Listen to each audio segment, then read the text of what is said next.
Hi, good morning to everyone. Nifty வந்து ஏறனதை கண்டு ஏமாறாதீங்க அப்படின்னு சொல்லிட்டு இருப்பேன். ஜஸ்ட் வந்து கீழே வந்துட்டு தான் மேலே போறதுக்கு ப்ராபபிலிட்டி இருக்கு அப்படின்னு சொல்லியிருப்பேன்.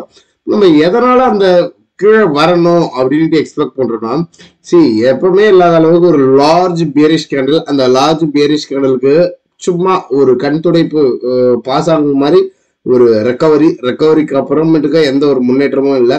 ஓகே, நிஃப்டியை நம்ம எப்படி புரிஞ்சுக்கலாம்? இப்போ ஒரு மைனர் சப்போர்ட் எப்படி, ஸ்ட்ராங் சப்போர்ட் எப்படி, மேஜர் சப்போர்ட் எப்படி? நிறைய பேர் வந்து என்கிட்ட கண்டினியூஸா ரிப்பீட்டட் கொஸ்டினா, சார் நான் இருக்கிற ப்ராஃபிட்டை புக் பண்ணிடலாமா, எக்ஸிட் ஆயிடலாமா, ஃபர்தர் கரெக்ஷன் முடிச்சதுக்கு அப்புறமேட்டுக்கு நான் பை பண்ணிக்கலாமா அப்படின்னு இருக்காங்க. நம்ம வந்து எப்பவுமே ப்ராஃபிட்டை புக் பண்றோம்னா அந்த லோல பை எடுக்கும்போது இந்த ஐல ப்ராஃபிட்டை கட் பண்ணிருக்கணும். நம்ம இந்த ஜோன்ல இருந்து இந்த இடத்துலயே கட் பண்ணியாச்சு. என்னுடைய பொசிஷனை நம்ம எல்லாமே இங்க க்ளோஸ் பண்ணிட்டு மறுபடியும் ஒரு போர்ட்போலியோ செட் பண்ணியிருக்கோம் அப்படின்னு சொல்லியிருக்கோம். இதை வந்து நம்ம எப்படி புரிஞ்சுக்கலாம்? மார்க்கெட் வந்து ஏறினதுக்கு உண்டான இறக்குமா, ட்ரெண்ட் ரிவர்சலா அப்படின்னு பாத்தீங்கன்னா, இப்பயும் சொல்றேன், லாங் டேர்ம் இன்வெஸ்டர் பை சைட்லயே வெயிட் பண்ணுங்க, அவசரப்படாதீங்க. உங்களுடைய பொசிஷனை எக்ஸிட் பண்ணிட்டு நம்ம இன்னைக்கு அவசரப்பட்டு வித்துட்டு வர ஸ்டாக்ஸ் வந்து பின்னாடி பாத்தீங்கன்னா எங்கேயோ பறந்து போயிருக்கும். அப்புறமேட்டுக்கா வித்ததுக்கு அப்புறமேட்டுக்கா தப்பு பண்ணிட்டோமே அப்படின்ற வருத்தப்படக்கூடிய விஷயத்துக்கு மாறிடாதீங்க. மார்க்கெட் விழுதுன்னா ஒவ்வொரு கரெக்ஷன்லயும் பை ஆன் எவ்ரி டே. நீங்க ஒரு இன்வெஸ்டரா இருந்தீங்கன்னா பை ஆன் எவ்ரி டே. நான் என்னுடைய பொசிஷன்ல லாஸ்ட் ஒரு செஷன்ல சொல்லியிருப்போம் ஃபேஸ்புக்ல, எஸ்பிஐ கார்ட்ஸ் வந்து 20 ஸ்டாக்ஸ் தான் குறைச்சிருக்கிறேன். ஃபுல்லாலாம் குறைக்கல. எனக்கு வந்து ஃபண்டு தேவை அப்படின்றதுக்கோசரம் 20 ஸ்டாக்ஸ் மட்டும் குறைச்சிருக்கிறேன். அப்பயும் அதுல நாங்க ஹோல்ட் பண்ணிட்டு தான் இருக்கிறோம். ஓகே, இப்ப நிஃப்டி வந்து மார்க்கெட் புல்லிஷ் போகுதுன்னா 21,800 இந்த ரேஞ்சுக்கு மேல கரெக்டா 21,800க்கு மேல ஓப்பன் அண்ட் க்ளோஸ் கிடைச்சாதான் புல்லிஷ். அதர்வைஸ் வந்து இங்க வந்து சைட்வேஸ் ஜோன் போறதுக்கு தான் பாசிபிள். பட் நாங்க எந்த ஒரு ஸ்டாக்ஸ்லயும் என்னுடைய பொசிஷன்ல எக்ஸிட் பண்ணல. அப்ப இதுக்கு வந்து என்ன நடந்துகிட்டு இருக்குன்னா, ஒரு ஃபாலிங்ல மார்க்கெட் கீழே இறங்கிட்டு இருக்கு. நல்ல ஒரு கரெக்ஷன். இந்த கரெக்ஷனை எப்படி புரிஞ்சுக்கலாம்? Swing low to swing haiku என்ன பர்சன்டேஜ் ஆஃப் ரிட்டர்ன்ஸ் கொடுத்தாங்க மார்க்கெட்? கிட்டத்தட்ட ஆல்மோஸ்ட் ஒரு 83 நாள்ல வந்து ஒரு 3272 புள்ளிகள், அதாவது 17% ஆஃப் ரேலி கொடுத்துருக்கு. இண்டெக்ஸ் வந்து அவ்வளவு பெரிய மூவ் கொடுக்கறது பெரிய விஷயம். ஏறதுக்கு உண்டான கரெக்ஷன் தான் இது. ஜஸ்ட் வந்து இந்த சப்போர்ட்டை உடைச்சாதான் இந்த ஸ்ட்ராங் சப்போர்ட். இந்த ஸ்ட்ராங் சப்போர்ட்லாம் உடைச்சு ஃபர்தரா மேஜர் சப்போர்ட்டான நம்மளுக்கு வந்து குரூஷியல் லெவல் ஆஃப் சப்போர்ட் 18,900 வந்து பயங்கரமான ஸ்ட்ராங் சப்போர்ட். அதெல்லாம் உடைச்சாதான் ஃபால் கிராஷ் அப்படின்றதுலாம். இங்க வந்தா கூட மார்க்கெட் இங்க இருந்து ஏறினதுக்கு இவ்வளவு தூரம் இறங்கினாலும் மார்க்கெட் அது ஒரு ஹெல்த்தியான கரெக்ஷனை கொடுத்துட்டு அடுத்த மூவ் தான் கொடுக்கும். இப்பயும் சொல்றேன், இந்த டிப்ல யாருன்னா வாங்குறதா இருந்தா ஒரு அட்டெம்ப்ட் எடுத்து நல்ல நல்ல ஸ்டாக்ஸா பை பண்ணிக்கோங்க. ஃபர்தரா இங்க வரும்போது மீண்டும், அதாவது பார்ட் 1 பார்ட் 2 பிரிச்சு வாங்குங்க. சிப்பு மெத்தட்ல வாங்குறது தான் இங்க வந்து அட்வான்டேஜா இருக்கும். அந்த 20,200க்கு வந்துச்சுன்னா செகண்ட் லெவல் அக்குமுலேஷனை பார்த்துக்கலாம். Third level market major support வந்துச்சுன்னா அப்போ வெயிட் பண்ணி பார்த்துட்டு பை பண்ணிக்கலாம். அவசரப்படாதீங்க. மார்க்கெட் வந்து ஸ்ட்ராங் புல்லிஷ் கண்ட்ரோல் தான். இது ஒரு மைனர் கரெக்ஷன் தான். நான் எந்த ஒரு பொசிஷனையும் இப்ப செட் பண்ணி வச்சிருக்கிற போர்ட்போலியோல எக்ஸிட் பண்ணல. ஃபர்தரா ஸ்டாக்ஸ் ஆட் பண்ணி தான் இருக்கும். அது என்னென்ன ஸ்டாக்ஸ் ஏதுன்றத சொல்றேன். Okay, and then bank Nifty முதல்ல வந்து மார்க்கெட் இவ்வளவு தூரத்துக்கு எல்லாம் உடைக்கணுமா? இந்த மைனர் சப்போர்ட்டை 21,000 உடைக்கணும்னா நம்மளுக்கு யாருடைய சப்போர்ட் வேணும்னா ரிலையன்ஸ் உடைய சப்போர்ட் கட்டாயம் வேணும். அண்ட் தென் HDFC உடைய சப்போர்ட் வேணும். அப்போ ரிலையன்ஸையும் அது HDFCயும் பார்த்துருவோம். ரிலையன்ஸ் ஓகே, ஒரு வீக்லி கேண்டல்ல ரிலையன்ஸ் வந்து என்ன நடந்திருக்கு அப்படின்னு பாத்தீங்கன்னா, கிளியரா இது வந்து நம்மள எப்பவுமே சொல்லுவோம் செங்கல்னுட்டு. அந்த செங்கல் எத்தனை வருஷமா இந்த ஃபார்மேஷன் கொடுத்துருக்கு? கிட்டத்தட்ட 855 டேஸ், அதாவது 855 நாட்களா ஒரு லாங் கன்சால்டேஷன்ல போயிட்டு மார்க்கெட் வந்து கிளியரா பிரேக் அவுட் ஆயிருக்கு. இந்த பிரேக் அவுட் வந்து நல்ல ஒரு பொட்டன்ஷியலான பிரேக் அவுட். நம்ம டெலிகிராம்ல கூட சம்மன் மெம்பர்ஸ் கேட்டிருப்பாங்க, சார் இதை நம்ப முடியாதுன்னுட்டு. கட்டாயம் நான் சொல்றேன் பாருங்க, இது ஸ்ட்ராங் பிரேக் அவுட். இது வந்து ஃபர்தரா 2554க்கு வந்தா கூட ஸ்ட்ராங் புல்லிஷ்ல தான் இருக்கும் மார்க்கெட். அப்ப என்ன பண்ணும், ஒரு ரீடெஸ்ட்டுக்கு வந்துட்டு மார்க்கெட் மேல போறதுக்கு உண்டான பாசிபிள் தான் அதிகம். So by on every day நான் இப்பயும் சொல்லுவேன், ரிலையன்ஸ் ஹெச்டிஎஃப்சிலாம் விழாத ஒரு காலம் மார்க்கெட் விழாது.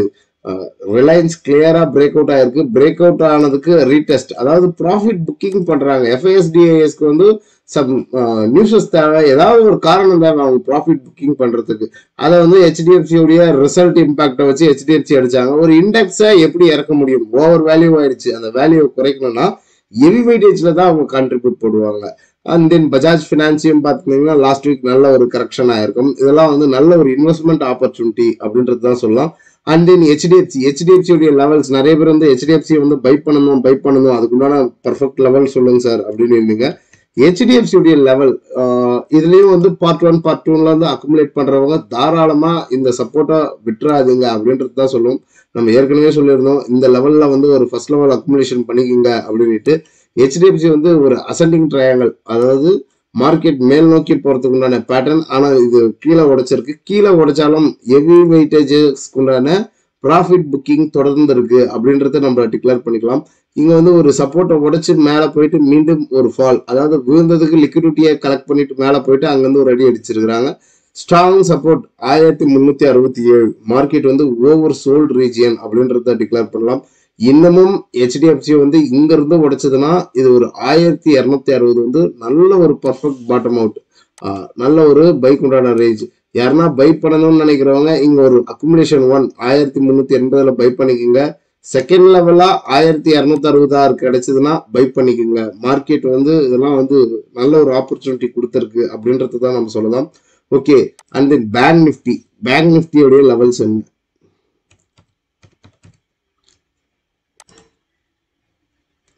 ஓகே, நிஃப்டி பேங்க் இது ஒரு மைனர் ட்ரெண்ட். இப்போ ஹெச்டிஎஃப்சி நம்ம சொன்ன ரேஞ்சுக்கு அடுத்த சப்போர்ட்டுக்கு வரணும்னா பேங்க் நிஃப்டி அங்க உடைச்சாதான் இங்க வரும். அதாவது நம்ம 1280 சொன்னோம், அந்த ரேஞ்சுக்கு வரணும். 1250 ரேஞ்சுக்கு வரணும்னா அந்த 1380 உடைக்கணும். உடைச்சு ஃபர்தரா கரெக்ஷன் வந்துச்சுன்னா ஆல்மோஸ்ட் பேங்க் நிஃப்டியும் வந்து ஓவர் சோல்டு ரீஜனுக்கு போயிடும். இப்பவே இது ஓவர் சோல்டு ரீஜன் தான், பளிர்னு உடைப்பாங்க. நீங்க வேணா பாருங்க, மார்க்கெட் வந்து அப்படியே கிளியரா இந்த டவுன்ஃபால்ல வந்துகிட்டு இருக்குது. பையான் ஒரு சிக்னல் சப்போர்ட் எடுத்துட்டு மேல போயிட்டு மறுபடியும் ஒரு செல்லிங், மீண்டும் இங்க சப்போர்ட் எடுத்தது, மார்க்கெட் மேல போச்சு. இந்த ஜோனை உடைக்க முடியல. 46,552 உடைக்க முடியல. ஏன்னா இந்த இடத்துல வந்து கிளியரா சப்ளை பண்ணியிருக்காங்க. இங்க இருந்து விழுந்ததுக்கு ஒரு பவுன்ஸ் பேக் ஆயிட்டு மார்க்கெட் ஃபர்தர் கரெக்ஷன். அப்போ மார்க்கெட்டை இப்படிதான் பேட்டர்ன் ஃபார்மேஷன் பண்ணி கீழே இறக்குவாங்க. நான் என்ன பொறுத்தவரைக்கும் 43,500 ஸ்ட்ராங் சப்போர்ட். இந்த ஜோனுக்குலாம் உடைச்சாதான் மார்க்கெட் வந்து ஃபர்தரா செல் அப்படின்றத டிக்ளேர் பண்ணலாம். So no panic. இது ஒரு ஏறினதுக்கு உண்டான கரெக்ஷன் மோட முடிச்சுட்டு மார்க்கெட் டுவர்ட்ஸ் ரிவர்சல் தான் போகும். இந்த இடத்துல எத்தனை பேர் வந்து பொசிஷன் எக்ஸிட் பண்ணியிருப்பீங்க? மார்க்கெட் விழுதுன்னுட்டு விழுந்த உடனே மார்க்கெட் என்ன ஆச்சு? டுவர்ட்ஸ் மேல ஏறினதுக்கு உண்டான இறக்கம் தான். அப்போ என்ன நடக்குது? கிளியரா வந்து மார்க்கெட் அப் ட்ரெண்ட்ல போகுது. அப்போ நம்ம இங்க வாங்கி இங்க விற்கிறத விட்டுட்டு நம்ம ஆளுங்க இங்கதான் போய் வாங்குவாங்க.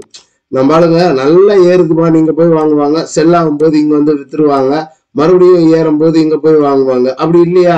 அங்க விற்காம இங்க வந்தவனே இங்க போய் வித்துருவாங்க. வித்துட்டு இங்க ஆவரேஜ் பண்ணணும்ன்றது அவங்களுக்கு தெரியாது.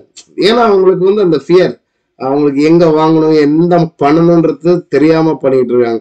நிஃப்டி அண்ட் பேங்க் நிஃப்டி எல்லாமே ஓவர் சோல்ட்ல இருக்கு. அவசரப்படாதீங்க. நீங்க ஒரு இன்வெஸ்டரா இருந்தா பை ஆன் எவ்ரி டிப் அப்படின்றத தான் சொல்லலாம். ஓகே, நம்ம லாஸ்டா வந்து செயில்ன்ற ஒரு ஸ்டாக் சொல்லியிருப்போம். செயில் வந்து என்ன லெவல்ல இருக்கு? Steel authority of India. இந்த ஸ்டாக்கை வந்து நம்ம எப்படி புரிஞ்சுக்கலாம்? இது வந்து ஒரு மைனர் ட்ரெண்ட், அதாவது ஒரு மைனர் ட்ரெண்ட் மேஜர் ட்ரெண்ட் அப்படின்னுவாங்க. இந்த மைனர் ட்ரெண்ட்ல மார்க்கெட் வந்து கிளியரா வந்து ஒரு அப் ட்ரெண்ட்ல மூவ் ஆயிட்டு இருக்கு. இங்க கிளியரா இங்க சப்போர்ட் வந்து கலெக்ட் பண்ணிட்டு லிக்விடிட்டியை கலெக்ட் பண்ணிட்டு ஒரு நல்ல ஒரு புல்லிஷ் கேண்டல் வரும்போது இங்கே பை சொன்னோம். எத்தனை பேர் வாங்கினீங்கன்னு தெரியல. ஆல்மோஸ்ட் நாங்க இந்த ஜோன்ல பை பண்ணியாச்சு. ஒரு 7.5%. எனக்கு இங்க இருந்து இந்த டார்கெட் வந்து ஒரு 32% இருக்கு. இது நம்ம இல்ல ஃப்ரெஷ் பை போறோம் அப்படின்னா கூட நீங்க இந்த இடத்துல இருந்து என்ட்ரி போட்டா கூட, இப்ப என்ன பிரைஸ் 119 ரூபாய் க்ளோஸ் ஆயிருக்கு அப்படின்னா கூட ஒரு 21% உண்டான ஸ்விங் ரேலி இருக்கு. உங்களுடைய எஸ்எல் 108 ரூபாய் எஸ்எல் வச்சுக்கோங்க. எஸ்எல் இல்லாம ட்ரேட் பண்ணாதீங்க. ஃபர்தரா இது உடைச்சதுன்னா அடுத்த சப்போர்ட்டா 89 ரூபாய்க்கு பழைய குருடி கதவு திருட்டு இங்க வந்துருவாங்க. அதனால ஸ்டாப் லாஸ் வச்சு ட்ரேட் பண்ணுங்க அப்படின்றது தான் நம்ம சொல்லலாம். நெக்ஸ்ட் ஆஃப் ஆல் நம்ம நண்பர்கள் வந்து ஏன் தான் இப்படி இருக்கிறீங்கன்னு தெரிய மாட்டேங்குது நண்பர்களே. ஒரு 100% ரிட்டர்ன்ஸ்ன்றது சாதாரண ரிட்டர்ன்ஸா? அந்த 100% கிடைச்சதுன்னா கேபிட்டல்ல எடுத்துட்டு ப்ராஃபிட்டை உள்ள விட்டுவாங்க. நம்ம என்னதான் சொல்றது, எவ்வளவுதான் அப்போ மார்க்கெட் வந்து 1000% 2000% கிடைக்குமா? நீங்க ஒரு 10,000 ரூபாய் போட்டீங்கன்னா ஒரு 20,000 ஆச்சுங்களா? உங்க கேபிட்டலை வெளியே எடுத்துருங்க. அந்த ப்ராஃபிட் புக்கிங்ன்றத பண்ண கத்துக்குங்க. மார்க்கெட் மேல ஏறிட்டு மறுபடியும் கீழே வாங்கின விலைக்கே வந்துச்சுன்னா அந்த டைம் வேஸ்ட்ன்றத புரிஞ்சுக்கவே மாட்டேங்கிறீங்க. ஒரு பை எங்க பண்றதுன்னு என்னை பார்த்து பை பண்ணி இதைதான் சொல்றது. நான் பைக் உண்டான ரெக்கமெண்டேஷன் தான் கொடுப்பேன். செல்ல நீங்க தான் பார்க்கணும்னுட்டு வந்து நம்ம கேட்டை பிடிச்சிட்டு டொடுக்கு ஆட்டிக்கிட்டு வா எப்ப விக்கெட்டு ஒருத்தருக்கு நம்ம சர்வீஸ் பண்ணிக்கிட்டு இருக்க முடியாது நண்பர்களே. இதெல்லாம் நீங்க தான் லேர்ன் பண்ணிருக்கணும். லேர்ன் பண்ணலன்னா அட்லீஸ்ட் உங்களுக்கு ஒரு மினிமம் ப்ராஃபிட் வரும்போது எக்ஸிட் பண்ண பழகிக்குங்க. வாங்கின ஸ்டாக் வந்து எல்லாருமே லாங் டர்ம் இன்வெஸ்டர் தான். எந்த ஸ்டாக்கை எப்படி வச்சு ஹோல்ட் பண்ணணும் அதுக்கெல்லாம் சம் ரூல்ஸ் அண்ட் ரெகுலேஷன் இருக்கு. அது என்ன ஸ்டாக்னு பார்த்தீங்கன்னா ஐஆர்எஃப்சியை வந்து நம்ம சொன்னோம். ஒரு நண்பர் வந்து யூடியூப்ல கேட்டிருந்தாரு. நம்ம சொன்ன ரேஞ்ச் எங்க ஆல்மோஸ்ட் நம்ம 35 rupeesல சொன்னோம். அந்த ரேஞ்சை விட்டுருங்க. இப்போ ரீஎன்ட்ரிக்கு உண்டான ஜோனை இந்த இடத்துல சொன்னோம். இங்க இருந்து என்ன பர்சன்டேஜ் ஆஃப் ரிட்டர்ன்ஸ் கொடுத்தது? கிட்டத்தட்ட 100% ஆஃப் ரிட்டர்ன்ஸ் கொடுத்துச்சு. ஒரு 100%, ஒரு 10,000 போட்டா 20,000 வந்து ஒரு 35 நாள்ல கிடைச்சிருக்கு. என்னது ஒரு 35 நாள்ல 35 நாள் இல்ல 26 நாள்ல 100% கொடுத்துருக்கு. அந்த 100% ரிட்டர்ன்ஸை ப்ராஃபிட்டை கட் பண்ண மாட்டீங்களா? நம்ம என்னதான் பண்றது? 26 நாள்ல 100% இதெல்லாம் எவ்வளவு பெரிய ரிட்டர்ன்ஸ். அண்ட் தென் ஆர்விஎன்எல் அதுவும் சொல்லியிருந்தோம். எல்லாத்தையும் அந்த ப்ராஃபிட்டை வந்து எங்க எக்ஸிட் பண்ணிட்டு வெளியே வரணும் அப்படின்றத தெரிஞ்சுக்கணும். அது தெரியாம தான் பல பேருக்கு தடுமாற்றமா இருக்கும். நம்ம சொன்ன ஜோன் வந்து இங்கதான் சொன்னோம். 162ல சொன்னோம். 162 டு அரௌண்ட் 112% ஆஃப் ரிட்டர்ன்ஸ் 55 டேஸ்ல கொடுத்துருக்கு. அப்போ இங்க போயிட்டு ப்ராஃபிட் புக் பண்ணாம இந்த ஒரு பேரிஷ் கேண்டல பார்த்துட்டு நான் வித்துட்டோமா வச்சுக்கிட்டோமான்னு கேட்டுக்கிட்டு இருந்தா நம்ம எப்படி சொல்றது? நம்ம கொடுக்கும்போதே ஒரு டார்கெட் கொடுத்துருந்தோம். 30 to 40% கிடைச்சுன்னா எக்ஸிட் பண்ணுங்க. போதுமன்ற மனமே பொன்சை மருந்து. அட்லீஸ்ட் கேபிட்டலாவது வெளியே எடுத்துருங்க. நீங்க இங்க போயிட்டு ஒரு 10 லட்சம் ரூபாய் இங்க இன்வெஸ்ட் பண்ணிட்டு இந்த 10 லட்சம்ன்றது இங்க போயிட்டுனா ஒரு 21 லட்சம் ஆயிடுச்சு. அந்த 21 லட்சத்தை நீங்க போட்ட முதலீடு, உங்களுடைய முதலீடு 10 லட்சம், ஆனா 21 லட்சம் இருக்குது. அப்ப 11 லட்சம் ப்ராஃபிட் வெளியே எடுத்துக்கிட்டு உங்களுடைய கேபிட்டல உள்ள விட்டுவாங்க. அந்த மார்க்கெட்ல அந்த ஸ்டாக் எங்கன்னா போட்டோம், மேல போட்டோம் கீழே போட்டோம், எதனா பண்ணட்டும். உங்களுக்கு இந்த ஷார்ட் டேர்ம் ரிட்டர்ன்ஸ் எல்லாம் நம்ம ஹார்வெஸ்ட் பண்ணலன்னா அது வந்து நம்ம என்ன சொல்றதுன்னு தெரியல. மார்க்கெட் வந்து ஏறினா இறங்கும், இறங்கினா ஏறும். அந்த பேட்டர்ன்ஸ் அந்த டிமாண்ட் அண்ட் சப்ளை இதெல்லாம் தான் பிரைஸ் ஆக்ஷன். ஒன்னு ப்ராப்பரா லேர்ன் பண்ணுங்க, இல்லைன்னா ஒரு நல்ல ஒரு ஆலோசகர்கிட்ட மென்டார்ஷிப்பா எடுத்துக்கோங்க அப்படின்றது தான் நம்ம சொல்லுவோம். எப்பொழுதும் என்னை சார்ந்து இருக்காதீர்கள். நம்ம பை கால் ரெக்கமெண்டேஷன் கொடுப்போம். இந்த இடத்துல பை அந்த செல்லுன்னுட்டு அது கூட எங்க ஸ்டூடெண்ட்டுக்கு தான். நாங்க பப்ளிக்ஸ் வந்து எஜுகேஷனா தான் சொல்றோம். அது டிசிப்ளினா லேர்னிங் இல்லைன்னா இங்க சர்வே ஆக முடியாது அப்படின்றது தான் சொல்லலாம். ஓகே, நெக்ஸ்ட் ஆஃப் ஆல் என்னுடைய போர்ட்ஃபோலியோல என்னென்ன ஸ்டாக் இருக்குதுன்றது நெக்ஸ்ட் ஒரு டுடே இல்ல டுமாரோ நான் ஒரு வீடியோவா கொடுத்துட்றேன். அண்ட் தென் கிளாஸஸ் ஜாயின் பண்ணணும்னு விருப்பப்படக்கூடிய நண்பர்கள், பிரைஸ் ஆக்ஷன் கிளாஸஸ் நான் ப்ராப்பரா லேர்ன் பண்ணணும் அப்படின்ட்டு விருப்பப்படக்கூடிய நண்பர்கள் அப்கமிங் பேச்சஸ்ல ஜாயின் பண்ணிக்கலாம். February 3rd every Saturday and Sunday classes start at via Google Meet. And then 1 year support, அதாவது கிளாஸஸ் லேர்ன் பண்ணிட்டு அதுக்குண்டான டவுட்ஸ் வர்றத கிளியர் பண்ணி கொடுப்போம். நிறைய பேர் வந்து ஸ்டாக்ஸ்க்கு எங்களுக்கு ரெக்கமெண்டேஷன் கொடுப்பீங்களா அப்படின்னு கேட்டிருக்கீங்க. முதல்ல கிளாஸஸ்குள்ள வாங்க. ஸ்டாக்ஸ் ரெக்கமெண்டேஷன் வராதிங்க, லேர்ன் பண்ணணும்ட்டு வாங்க. லேர்ன் அண்ட் தென் யாரையும் டிபெண்ட் பண்ணி இருக்காதீங்க, லேர்ன் பண்ணிக்கிற வழியை பாருங்க அப்படின்றதான் நம்ம சொல்லுவோம். நெக்ஸ்ட் ஆஃப் ஆல் கிளாஸஸ்க்கு உண்டான ஃபீ என்ன ஏதுன்னு பாத்தீங்கன்னா 3K. இந்த 3K ஃபீ என்னுடைய WhatsApp and GPay payment number இதுதான். பேமெண்ட் போட்டவங்க வாட்ஸ்அப்புக்கு டெக்ஸ்ட் பண்ணி விடுங்க. கிளாஸஸ் எந்தெந்த தேதியில வரும் என்ன ஏதுன்றத நான் டீடைல் சென்ட் பண்ணி விடுறேன். ஃபர்ஸ்ட் 2 செஷன் மட்டும் 10 AM to 12 PM and then another sessions எல்லாமே 6 PM to 8 PM every Saturday and Sunday தான். No more recording classes. Recording classes கிடைக்குமா சார்? நான் கிளாஸஸ் எல்லாம் வரும்போது டாபிக் ஏதாவது மிஸ் பண்ணிட்டுனா என்ன பண்றது? சரி, நீங்க கிளாஸஸ் வர்றது லேர்ன் பண்ணணும்னு வரீங்க, அப்ப அந்த 8 நாள் நீங்க தான் ஒதுக்கிட்டு வரணும். நீங்க மிஸ் பண்ணிட்டீங்கன்னா அதுக்கு நாங்க ரெஸ்பான்சிபிலிட்டி கொடுக்க முடியாது. ப்ராப்பரா லேர்ன் பண்ணணும்னு உள்ள வரும்போது நம்ம தான் அந்த 8 நாள் ஒதுக்கிட்டு வரணும் அப்படின்றத சொல்லிக்கலாம். மற்றும் ஒரு பதிவில் உங்களை சந்திக்கிறேன். நன்றி, வணக்கம்.